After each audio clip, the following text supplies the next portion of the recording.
আসসালামু আলাইকুম দর্শক। আজকে আপনাদের দেখামু নারায়ণগঞ্জ, কাশপুর, সোনারগাঁও পুরা দৃশ্য যে আসলে নারায়ণগঞ্জ, কাশপুর, সোনারগাঁও এলাকাটা কত সুন্দর। আমি এখন আছি প্রায় 10 থেকে 11 তলার উপরে।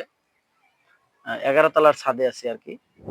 তো 11 তলার ছাদ থেকে যে নারায়ণগঞ্জ, সোনারগাঁও কত সুন্দর দেখা যায় দেখেন। শেষ বিকেলের সময় কি সুন্দর সূর্যটা হেলে পড়ছে ওই সাইডে।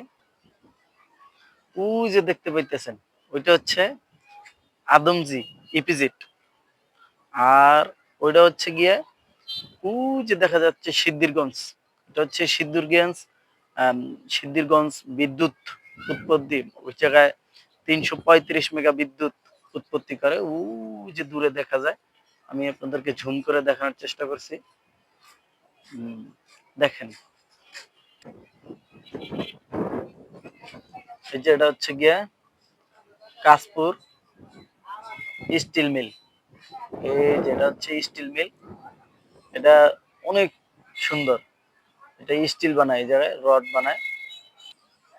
এই যে দেখেন, এটা মানে খুবই সুন্দর একটা ভিউ দর্শক। এই জায়গায় আছে, এই যে এখান থেকে দেখা যায় বসন্ত বিলাস রিসোর্ট। এটা হচ্ছে কাশপুর বসন্ত বিলাস রিসোর্ট। এখান থেকে জুম করলে একটু দেখা যায় হালকা, অনেক দূরে। তারপরে আছে গাজী টায়ার, ওই যে দেখা যাচ্ছে অনেক দূরে, ওইটা হচ্ছে গাজী টায়ার। মানে যে 2024-এ গণ অভ্যুত্থানে গাজী টায়ারে আগুন লাগিয়ে দেওয়া হয়েছিল, এখন বর্তমানে বন্ধ আছে।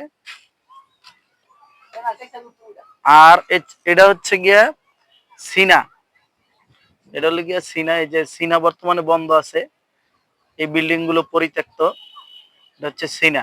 এই যে সিনার সব বিল্ডিং গুলো, এগুলো সব পরিবর্তন। এগুলা সিনার ভিতরে যে এই যে বড় বিল্ডিংটা দেখা যাচ্ছে, এটা হচ্ছে কোয়ার্টার। এগুলো সব পরিত্যক্ত আছে বর্তমানে, এগুলো কোনো মানুষ থাকে না। হাজার হাজার কোটি টাকার সম্পত্তি পড়ে আছে এই জায়গায়।